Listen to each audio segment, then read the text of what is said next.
in federal court. The government says they were conspiring with ISIS to terrorize Metro Detroit. I'm Charlie Langton, and I'll have that story coming up. And more charges in the attempted murder of Metro Detroit businessman Eddie Jawad. What we know about two new suspects in court today and their alleged ties to the shooting.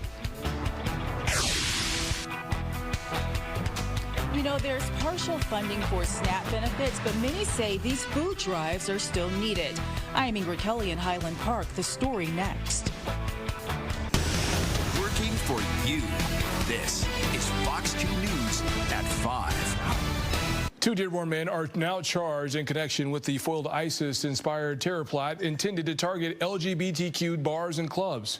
Good evening, I'm Brandon Hudson. And I'm Taryn Asher. Both men appeared in federal court this afternoon, where the feds shared some disturbing details about their alleged plans and preparation for a mass shooting. Fox News' Charlie Langton was there and is joining us now live in Ferndale with some of the new details. And this is the area, Charlie, they were going to target. That's right. They were going to target Ferndale. That's right. Two 20-year-olds in federal court. Apparently, according to the complaint, a 73-page complaint, they apparently did not like Ferndale, and in particular, the LGBT. Look at this pride flag there. There's one over here. There's another one here. We know there's a lot of pride flags in downtown Ferndale. But let me tell you a little bit more about what the complaint alleges. Again, a 73-page complaint. They say that these two 20-year-olds were going to conspire with ISIS and then they were amassing AR-15s, multiple handguns. They were practicing. They had ties to Syria and Turkey, and they had a detailed plan in which to carry this out on Halloween, all foiled by the FBI. Now, their attorneys were saying these were nothing more than just video games. They were gamers, etc. Take a look at some of the attorneys and what they said, if anything, after the court hearing today. Attorneys for two 20-year-olds leave the federal courthouse after an initial appearance where their clients are charged with conspiring with ISIS to terrorize Metro Detroit. The complaint is 73 pages long. We haven't had time to digest it or review it. There's nothing to say at this point. Is this more than video games? The complaint is 73 pages long. We haven't had a chance to look at it. There's nothing more to say. Do your clients have ties to people in Syria and Turkey and other places? We have not had a chance to review the complaint. Are your clients, do they know each other, and how do they know each other? We haven't had a chance to review the complaint, and as soon as we do, we'll have a statement for you. And no more insight from the attorneys as they left the courthouse. However, they'll be back next week for a detention hearing as the government wants to keep those two in jail before trial. I think it's sad because just because of whatever person is, whether it's religion or if it's their sexual beliefs, they should be able just to be happy and live their lives. One of the allegations in the complaint is that the suspects wanted to terrorize LGBTQ establishments in Ferndale.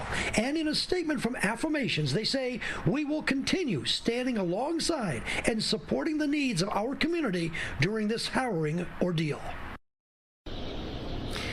All right, now a little more about that detention hearing. No bond was set today. The government wants these two to be in jail until the trial, which has not been set yet. Their attorneys are saying no, and the government is now going to have to prove that these two are a danger to the community. Essentially, that's the test, and that hearing will take place a week from today. We'll do it all again, and we may get more information a week from today about this plot that they were talking about in that 73-page complaint. I am live downtown Ferndale.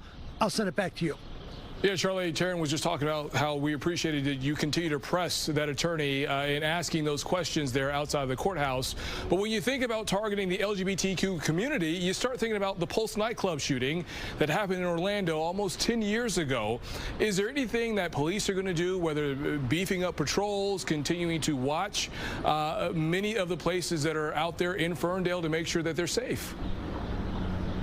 I don't know that the police did issue a statement later that they said that they welcome everyone in Ferndale. They're very inclusive. Listen, Ferndale is a very beautiful community. I'm not sure, but I'll tell you what, though, the people in Ferndale, we talked to some, they're nervous. They're nervous about this, and they don't want to be subject to an ISIS plot. Again, let's make it clear: the 2 arrested today, and there may be more, they are innocent until proven guilty. However, it's that threat of a terrorism on Halloween in a particular locale like Ferndale that does get people on edge. So yeah, I would say there probably people tonight here will be a little bit, they'll be watching a little closer. You're right.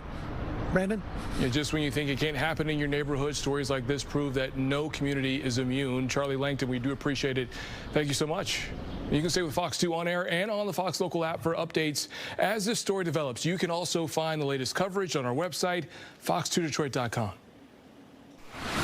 New at 5 tonight, 2 more people are now facing charges in the shooting of Macomb County businessman Eddie Jawad. Prosecutors say 39-year-old Rashard Huffman is accused of conspiring to commit murder and embezzling money. 44-year-old Dawn Huffman is also charged in the case, accused of stealing $100,000 and taking part in the plot.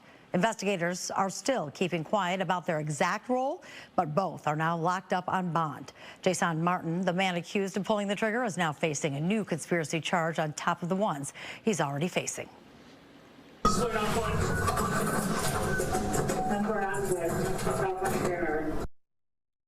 Dramatic video showing the moment a suspect is caught after a police chase and violent crash. It happened last Friday as Southfield police pursued a Dodge Challenger stolen from Henry Ford Hospital in Southfield. Police chased that vehicle into Detroit before stopping the pursuit.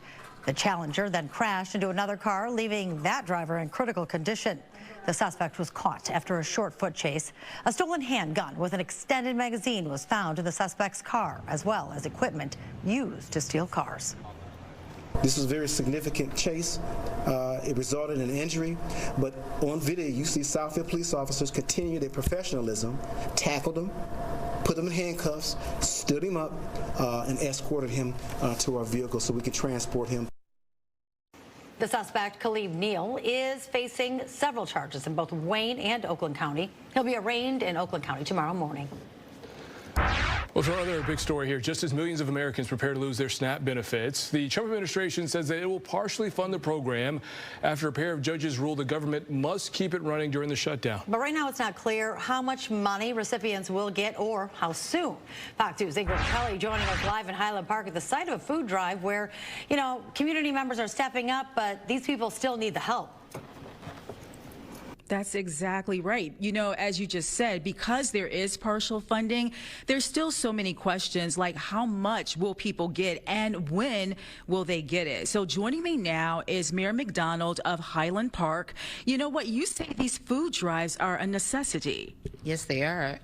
When I heard that, people were going to be without their SNAP benefits, I felt we had to do something as a city, as a community, to come together and service those here who are in dire need. So we decided to have a food drive, and this one is important to this community so that people will have, even if it's just a supplement, if they could get just a few items to carry over until, like you said, we don't know what they're going to send. It could be partial, it could be close to what they have, it could be less. We don't know. So I'm definitely ready to, kind of help and step in, and I'm hoping that our citizens will. Exactly. And you say you're helping. You actually made a donation yourself. What exactly are you looking for? We're looking for non-perishable items that people can use and put in their pantry.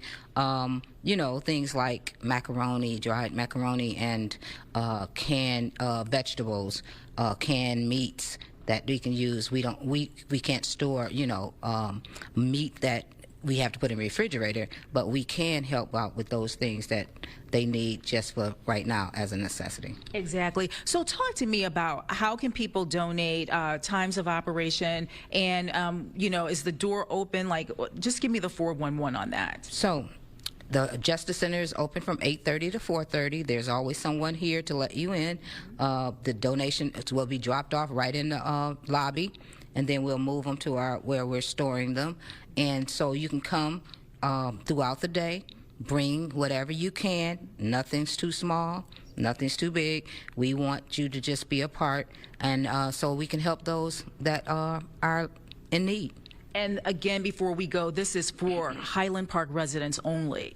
Yes, because we know that we have a high poverty rate here, and there will be a lot of needs. And so we're trying to do what we can to help those that live right here in the city. Exactly. Okay, coming up at 6, we're going to be joined by the mayor once again. We're going to be talking about a program for seniors to get them the meals that they need.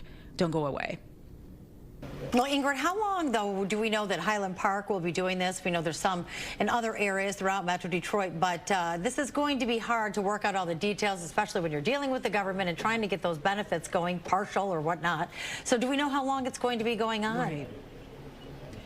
So they actually want to take food up until the 21st of this month, correct? And then at that point, there will be a distribution, right? Yes, and we might be able to do it earlier if we get more food in or enough in to distribute. We would like to do it earlier than that. Exactly. Okay. Well, again, we're getting the word out. So if you can help, please do. Yeah. Back to you guys in the studio. All right, the need is there. Thanks so much, Ingrid, for that. All right, so let's talk about weather here. Look, we had a little bit of rain to kind of start the day, and then the sun came out. Did you get outside at all? Yeah, the sun was great, though. It did help. Yeah, but it was also windy. Weather Authority, Rich Ludeman here. Things are blowing around a bit out there, Rich. Blustery is the word I like to use. It is bright right now, but the sun is setting as we speak. You'll see the live pictures coming up. 56 for us, 54 in Grand Rapids. Just a bit cooler up there in the Thumb region. I'll step out of the way and show you a great shot. Official sunset is 5:24, so we're getting it right there for you over the Detroit River and the Rensen. For the rest of tonight, cool and dry with mostly clear skies. The winds will start to subside shortly, and then tomorrow's looking good for Election Day. Changes later in the week, Taryn. Another check in 10. All right, we'll talk to you then. Thanks, Rich. Millions of Americans getting ready, you heard, to hit the polls.